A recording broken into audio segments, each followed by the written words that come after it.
Hello and welcome to Tell Me About Your Book. My name is John Christian. My guest today is self-published author Jared Bridge. He has written a book called Ranting and Raving, a compilation of essays on religion and atheism. Well, that sounds very relevant to today's world, so stay tuned.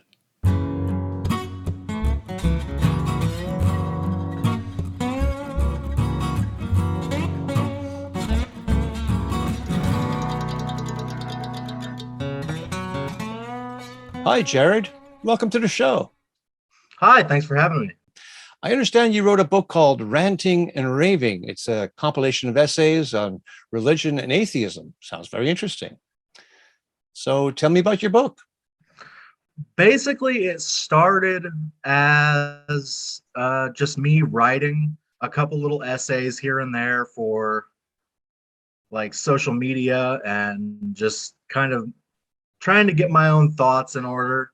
And eventually, I had written so many of them that I just kind of thought to myself, I'll just take these and put them in a Word document to keep them for posterity's sake. I had no thoughts of publishing or making a book out of it. I just wanted to keep them for my own collection of essays that I had kind of posted on Facebook and Reddit or here or there. And over time, I wrote like 30 or 40 of them. And I was like, maybe I could make a book out of this. I was raised Christian from the time I was born until about the time I turned 21, 22. I was in the Marine Corps, and I like to say I was indoctrinated out of Christianity. Like I was indoctrinated into the Marine Corps culture and kind of fell away from the Christian culture. And it was such a big part of my life. Like it was the cornerstone of my life, being a Christian. It was everything to me. And then when I lost that, I really enjoyed looking at things from a different perspective because I'd been raised one way my entire life. And then I was abruptly pulled out of it by the lack of evidence that I had eventually come to see. And I wanted to know as much about this as possible because as soon as I stopped believing, it was more like I started to see religion as harmful. Not necessarily religious people as harmful, just the religions as institutions, as harmful institutions. And I go over that in the book, that religious people aren't the problem. It's the religion itself. I'm bisexual and I was raised Baptist. And if you know anything about Baptists, you know how they feel about homosexuality. And it gnawed at me. In the background of everything was this thought that, like, I'm going to burn in hell. Hmm. And I knew it. Like, from the time I was like 13 or 14 years old, I knew that I was going to burn in hell until I stopped believing. But it was really that and joining the Marine Corps and actually engaging with people of other religions. Like I had never met a Muslim. I had never met a Hindu, but I joined the Marine Corps and I met Sikhs, I met Muslims, I met Hindus, I met Really? Buddhists. Wow. Yeah, you meet all kinds of people. And I was stationed at Paris Island, which is the East Coast boot camp. So you see all these people from all these walks of life going through boot camp, and you really get to know them. And you start seeing these people as people, not just like identified as, oh, that's a Muslim or that's a Hindu. That no, that's Singh or Farouk. Like you actually get to know these people, and then you're like, well, how do I know I'm right? And then you start to think like, maybe I'm not right. Hmm. Maybe I should look into these other religions. And then you do, and you're like, well, how do we know any of them are right? And I mean, it kind of snowballed from there. Like, how do we know any of them are right? To, oh, well, probably none of them are right. On the cover of your book, there's a few symbols there. There's a cross, there's the Star of David. You can, There it is, right there, exactly. And so you're not specifically honing in on Christianity, though that was the religion you were raised in. You're looking at religion as a whole. yes. The only thing I think it really does well is community. I think it brings people together really well, but then it brings them together over false premises and then brings them together in a way that creates more hatred than it solves. You mentioned community. I agree. Church, religion in general, does community really well. You walk into any church, I've been to plenty of them, and they shake your hand, they welcome you. And if you want to make friends, you can make friends that very same day. Yeah. But you say you Very started a good. community there in Indiana. Talk to me about Yeah. that. I started a group for non-believers and atheists and agnostics and any label you want to put on it. I just wanted to bring people together who don't want to go to church, who don't believe that there is a God, who don't necessarily believe in any supernatural entities, ghosts, demons. I wanted to replace that community that I lost with a new community of people. And honestly, it's been amazing. We've got like 6 or 7 people who meet on a weekly basis, myself included. And we just sit there and chat about anything and everything. And it doesn't necessarily always take a turn towards religion. I mean, normally it turns towards music.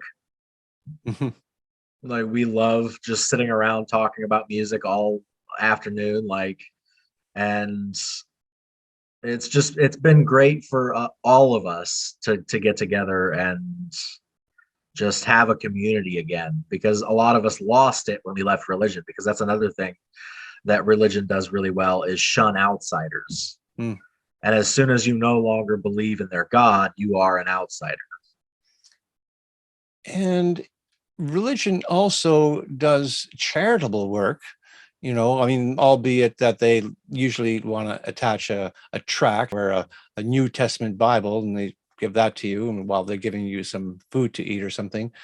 Does your group do any of that sort of work?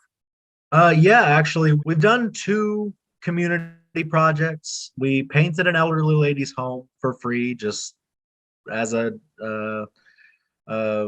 volunteer project, and we cleaned up another elderly lady's yard. I think her husband had recently passed away, and he was the one who was cleaning her yard. And we went there and just weeded for like 6 or 7 hours. We all got covered in poison ivy. We were all sweating and tired and miserable, but it was so much fun just donating our time and not having that sermon attached to it. We weren't holding her yard hostage for Jesus. We were just having a good time together and giving back to the community that we love. Oh, great. That's really nice. And what did she think about it?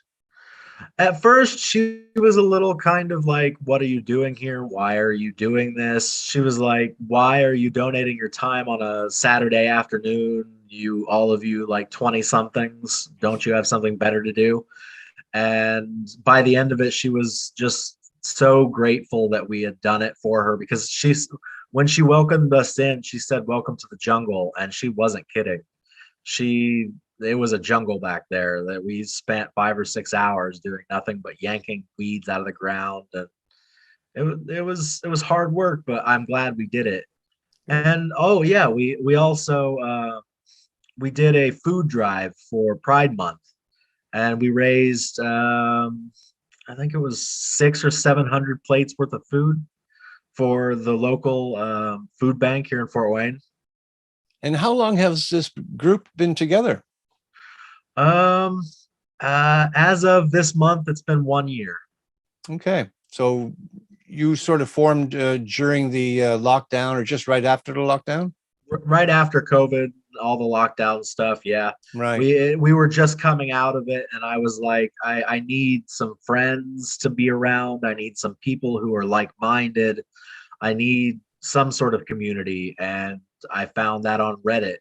I just went on our local Fort Wayne Reddit, and I posted like, "Hey, secular humanists looking for other like-minded friends," and I got like 50 or 60 upvotes, which is kind of a decent amount for the Fort Wayne subreddit. And then I was like, well, I think I could make something out of this. Someone once told me that Fort Wayne, Indiana has a lot of churches. Oh, And yes. everywhere you It's turn, there's a church. oh yes, it's definitely the city of churches. When did you walk away from Christianity officially and declare yourself an atheist then? It was right after I kind of got out of the Marine Corps and came out to my wife as bisexual, and I started to accept parts of myself that I had never accepted before, that I had always kind of hidden or even hated about myself. And I started to accept those things. And then I realized, okay, I don't believe any of this stuff anymore. I can't believe it anymore. It's crazy. It's ridiculous. It's harmful. And as soon as I let go of that, I identified openly as an agnostic atheist, and I posted about it on Facebook and got a lot of pushback. Like, I got more pushback about being an atheist than I did about being bisexual. You cover the story of your deconversion in your book.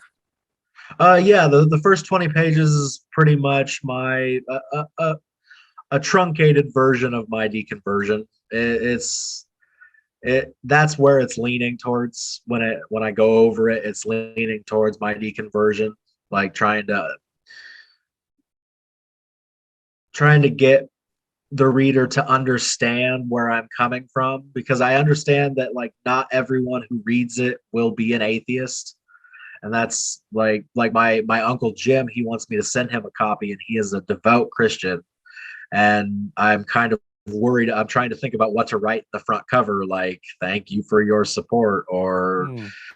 "I hope you don't burn this book." But Well, I mean, you're not trying to convert or deconvert people, right? It's just a story about how you felt, and it's about how you think about these things.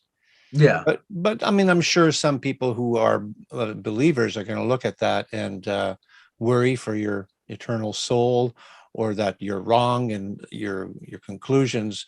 Have you had? You say you got some pushback. Have you had any pushback that you've had to deal with?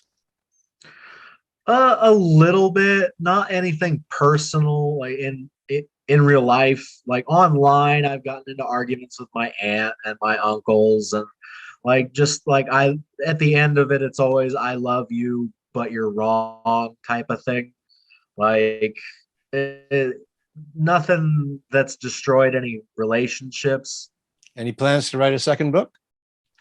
I've actually been working on a sort of it's a fiction, and it's supposed to show how easy it is to come up with a a creation narrative, and like anyone can do it. You sit down and you come up with a story to explain the creation of the universe, and that's what it is. It's like I kind of go through the Bible and pick out parts, and I'm like, okay, I like this part. I'm going to kind of rewrite it in a newer way with a more modern understanding of it. So you're writing And fiction, in other words. yes, Yes, exactly. Yeah, I can relate to that. Personally, myself, I switched from nonfiction to fiction for very similar reasons. Do you have any final words for people who may not fully understand the reason why you left Christianity and wrote a basically a treatise as to your atheism? I would just say have an open mind. None of my book is meant to come off as God bashing or bashing on people. It's just my thoughts. It's my opinion. That's all it is. Exactly. And I don't want people to think like, oh, he just hates God. Hmm. Well, I think this is wonderful. I think what you're doing is brave and very reasonable. Very reasonable. Thank you. I thank you for your time, Jared. It's been a pleasure talking to you about your book, and I wish you well in the future. Thank you. You too. You take care now. Bye. Bye.